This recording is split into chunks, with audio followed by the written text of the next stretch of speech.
Alors là, on va aller regarder le côté. Là, on était du côté Moderna. Là, maintenant, on va aller voir du côté BioNTech et Pfizer.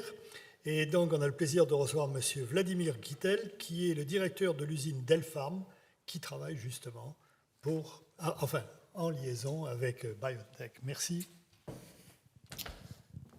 Merci. Dans le sens, c'est mieux.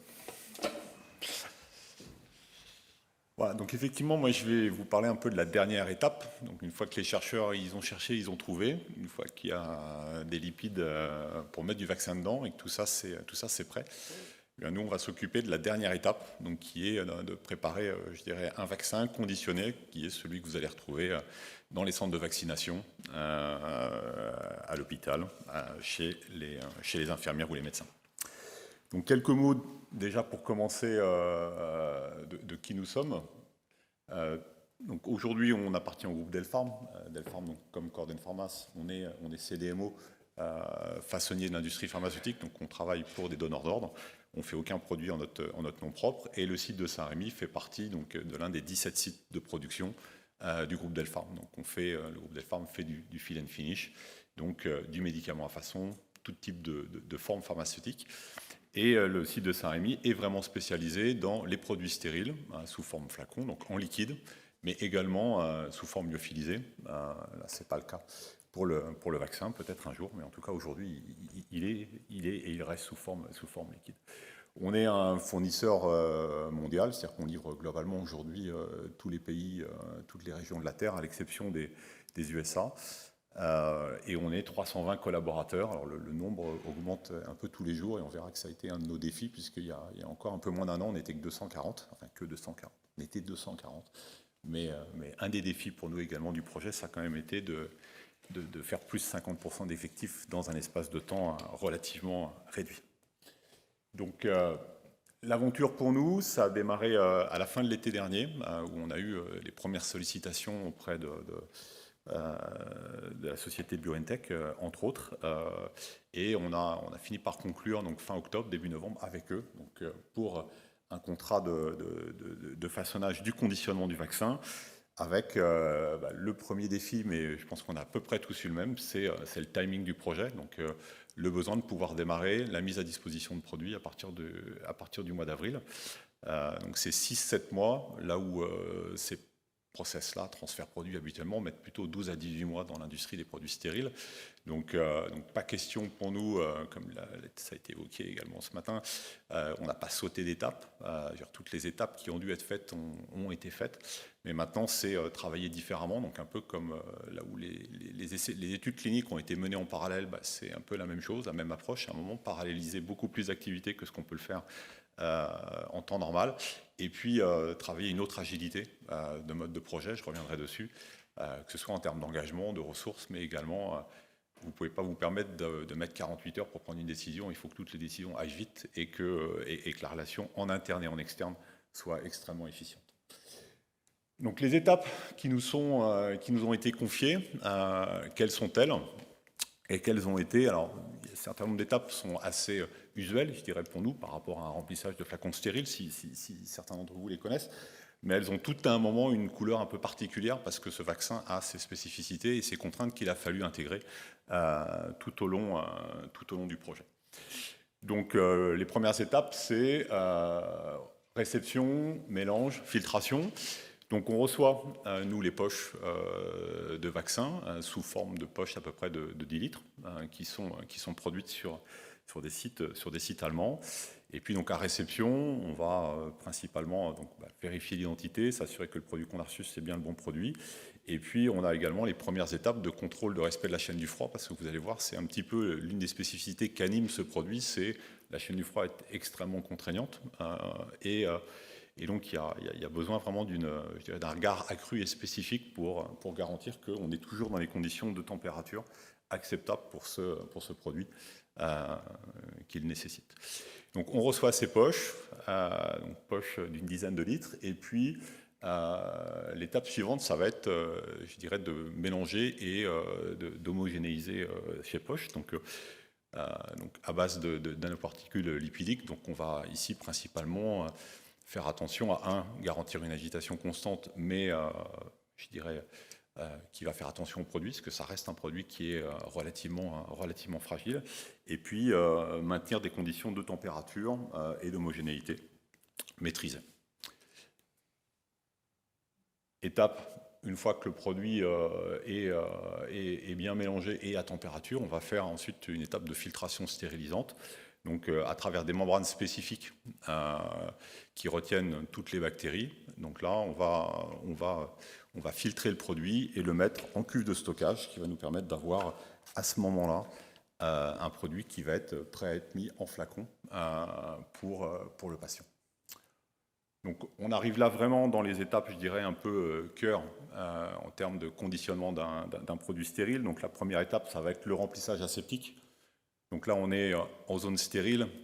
Donc on doit démontrer le fait que dans ces environnements-là, on n'a pas de particules, on n'a pas de microbes. Donc ce sont des zones qui font l'objet d'une attention particulière en termes de contrôle microbien, contrôle particulier. Le personnel qui vient travailler dans ces zones-là également a une gestuelle, un habillage extrêmement particulier qui est également lui-même contrôlé. Et de manière à garantir la sûreté du produit, l'opérateur n'est jamais en contact direct avec le produit, il travaille à travers ce qu'on appelle des boîtes à gants, donc ce que vous pouvez voir là ici sur l'image. Donc on va, dans la mise en œuvre, déjà nous préparer les flacons, enfin l'ensemble des composants vont être lavés, stérilisés avant d'être mis en œuvre sur la chaîne de production. Et on va s'assurer après d'une dose maîtrisée, répétée dans tous les contenants. On va boucher le contenant et on va sertir le contenant. Après, ce qui va être assez spécifique ici, c'est qu'il aura fallu qu'on mette également en œuvre des tests spécifiques pour démontrer que ce process, qui est un process qu'on a l'habitude de mettre en œuvre, permet aussi de garantir toute la bonne, je dirais, tous les aspects de qualité critique une fois qu'il va être amené à très basse température. C'est-à-dire que boucher un flacon et sertir un flacon, on a l'habitude de le faire, mais il a fallu aussi démontrer qu'une fois que vous faites ça à température ambiante, ça permet, une fois que le produit est congelé et à moins 70 degrés, ça garantit toujours l'étanchéité du contenant, l'intégrité du contenant, et qu'il n'y a donc pas de risque derrière pour le client final. Une fois que votre produit il est bouché, il est serti, donc là on peut le remettre, je dirais, dans un environnement moins contraignant d'un point de vue ambiance. Et donc on va passer à l'étape d'inspection visuelle. Donc l'inspection visuelle, c'est s'assurer une dernière fois qu'il n'y a pas de défaut particulier sur le produit. Donc voilà, un flacon endommagé, un produit qui a peut-être été mal serti, ou si à un moment il y a eu un corps étranger qui est venu se mettre dans le flacon, on va inspecter visuellement le produit. Donc c'est un process qu'on a démarré de manière humaine, donc c'est l'œil humain qui inspecte et qui contrôle, et on est en train de finir la mise en œuvre du mirage automatique, c'est-à-dire que ce sont des systèmes caméra qui vont prendre des images et qui vont, à travers une analyse spécifique, être capables de détecter s'il y a ou pas défaut sur le produit. Une fois que votre produit est inspecté, miré, on va passer à l'identification. Donc ça, ce sont des choses assez, je dirais, usuelles. Voilà, on met une étiquette sur le flacon, on met le numéro de l'eau, on met la date d'expiration, et puis on va mettre pratiquement 200 flacons dans une boîte qui va être identifiée, sérialisée, donc pour garantir la traçabilité et éviter tout risque de contrefaçon. La spécificité du vaccin ici, c'est pareil, c'est pas une étiquette comme les autres. Il faut être sûr que votre étiquette, une fois que vous allez l'avoir mise pendant 10, 20, 30 jours à moins 70 degrés, que l'étiquette, elle ne va pas partir du flacon, que l'encre que vous avez utilisée pour mettre votre numéro de lot puis vos mentions variables, elles ne vont pas s'effacer demain matin, ou que les étiquettes spécifiques qui garantissent l'intégralité de votre boîte ici ne vont pas non plus toutes s'en aller. Donc tout ça, ça a nécessité en fin de compte des études assez spécifiques et de s'assurer que les composants qu'on mettait en œuvre répondaient aux contraintes de la chaîne du froid qui peut être mise en œuvre. Et puis, donc, dernière étape, ce qu'on appelle nous le carton de groupage, donc on met 5 boîtes ensemble, et puis on passe à l'étape de congélation. Donc on a dû effectivement s'équiper de plusieurs dizaines de congélateurs à moins 70 degrés. Et ce moins 70, c'est quand même quelque chose d'assez spécifique, parce que globalement, des process à moins 20 degrés, quand on dit grand froid, moins 20 degrés, je dirais que c'est le congélateur que tout le monde a, donc on a une certaine habitude de travailler à moins 20 degrés, Et, voilà. Et si vous voulez une zone de stockage à moins 20 degrés, vous la trouvez assez facilement. Dès qu'on parle de moins 70, c'est des contraintes qui sont nettement moins usuelles dans l'industrie, et surtout dans l'industrie à grande échelle, comme on a été ici confronté. Donc installer des dizaines de congélateurs avec des systèmes de monitoring, de suivi de température, voilà, sécurisé aussi pour être sûr et certain qu'en cas de coupure électrique, vous ne mettez pas tout le stock en décongélation. Enfin, ce n'est pas des process usuels à l'échelle industrielle, et ça fait effectivement partie je dirais des défis de ce projet. Une fois que votre produit est congelé, donc on va passer aux étapes de préparation au transport. Donc là, c'est pareil, un process qui est extrêmement spécifique, puisqu'il faut être capable, après, de maintenir pendant toute la chaîne de transport la température à moins 70 degrés. Donc là, il y a des contenants relativement spécifiques qui ont été développés, dans lesquels on va, alors, donc vous, c'est les solvants, nous, c'est plutôt la carboglace. Et donc, on va mettre plusieurs dizaines de kilos de carboglace à l'intérieur de ce contenant pour pouvoir mettre les vaccins congelés. Donc c'est pareil, c'est des étapes qui doivent être relativement rapides, parce qu'il ne faut pas que le vaccin soit, une fois qu'il est sorti du congélateur, exposé trop longtemps à température ambiante. Et donc voilà, sur les productions actuelles, on est à peu près à 4 tonnes de carboglace par lot. Donc ça fait, là aussi, c'est pas une logistique conséquente en termes de gestion, et également d'un point de vue industriel. Le site n'utilisait pas ces produits-là, donc d'un point de vue, par exemple, hygiène, sécurité, environnement, traiter du moins 70, de la carboglace, ce genre de choses-là, ça a nécessité également pas mal d'adaptation en termes de réflexes et en termes d'habitude de travail. Voilà. Et une fois que le lot est préparé, aussitôt derrière, bien sûr, le produit est expédié. Et là, après, l'expédition est à la charge sous la responsabilité aujourd'hui de BioNTech. On fait, nous, quelques analyses sur le produit, mais les analyses vraiment spécifiques de vaccins, d'encapsulation et ce genre de choses-là sont faites par BioNTech. Donc, on prélève les échantillons qu'on envoie chez BioNTech, et c'est leur laboratoire qui font ces analyses. Donc, voilà pour les grandes étapes. Et donc, pour partager avec vous quelques-uns des défis, alors, je ne peux pas tous les nommer parce que l'idée, c'est quand même de tenir en 30 minutes, mais le premier, c'est la contrainte du froid. C'est quand même une histoire hors norme d'avoir un produit à moins 70 degrés à gérer. Et en plus du moins 70 degrés, il ne faut pas le laisser longtemps à température ambiante. Donc c'est un produit qu'on peut stocker à 5 degrés pendant quelques centaines d'heures, mais qui ne doit pas être exposé à température ambiante plus de quelques dizaines d'heures. Donc ça ne vous laisse pas beaucoup de temps pour mener l'ensemble des opérations. Et puis, ça veut dire aussi qu'il faut garantir que sur tout le long de la chaîne des opérations, vous avez toujours été dans les contraintes de température qui sont demandées. Donc, pour ça, on a déployé des outils de traçage temps réel. Donc, on a des systèmes embarqués sur chaque palette de produits qui permettent de garantir et qui suit en temps réel à quelle température le produit est exposé, et qui va nous avertir, je dirais, à l'avance, avant toute excursion.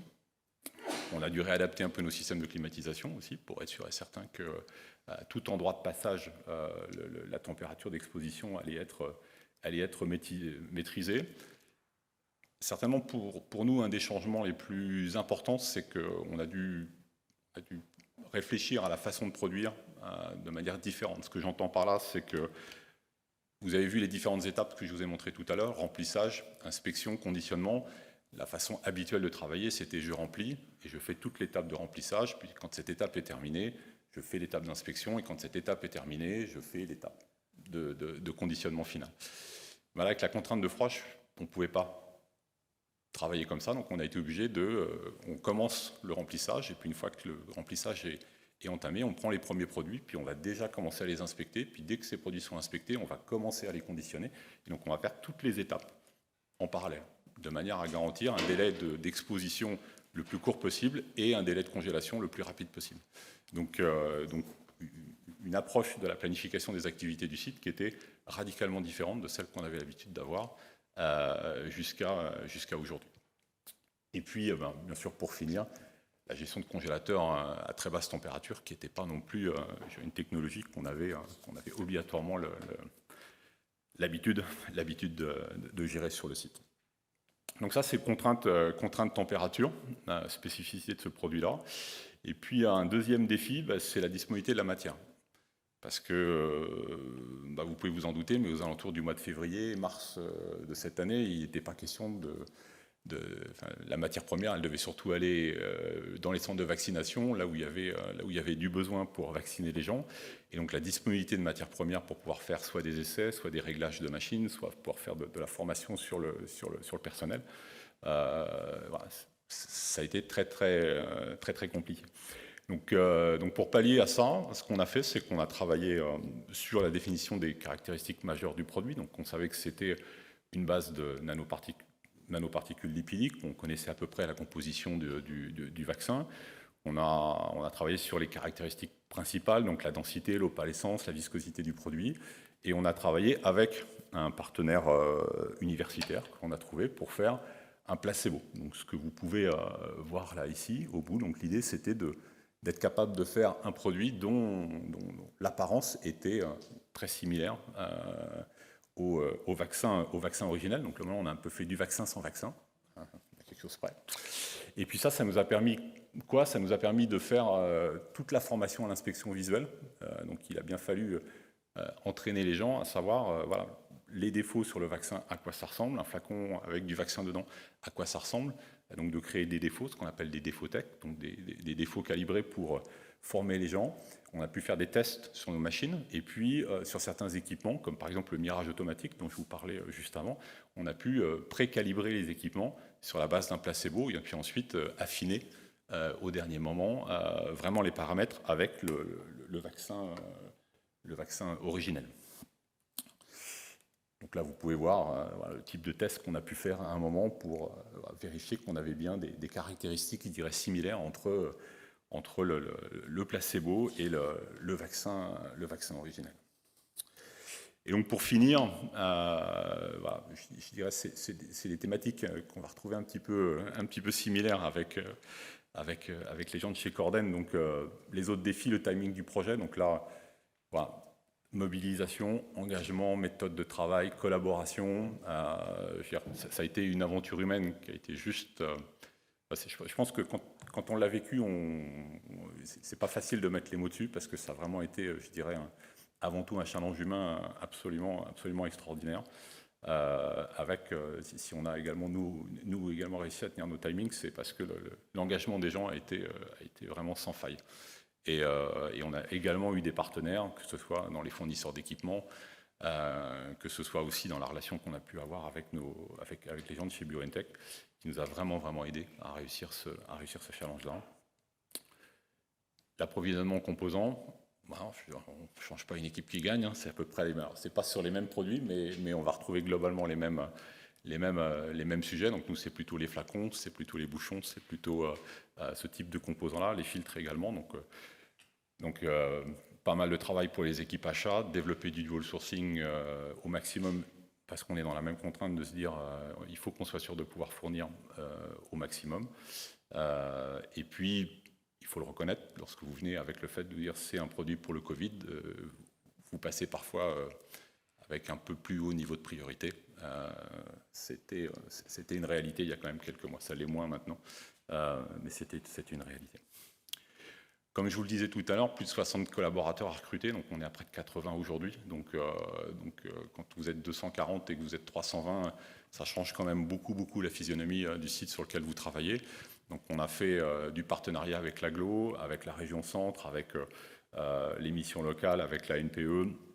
On a été également amené à repenser, restructurer toute la partie formation aussi en interne, parce que habituellement vous formez 2-3 collaborateurs en même temps. Là, il y en a plus, et puis tous les mois, il y en a des nouveaux. Donc ça nécessite quand même une vraie adaptation des modes de fonctionnement.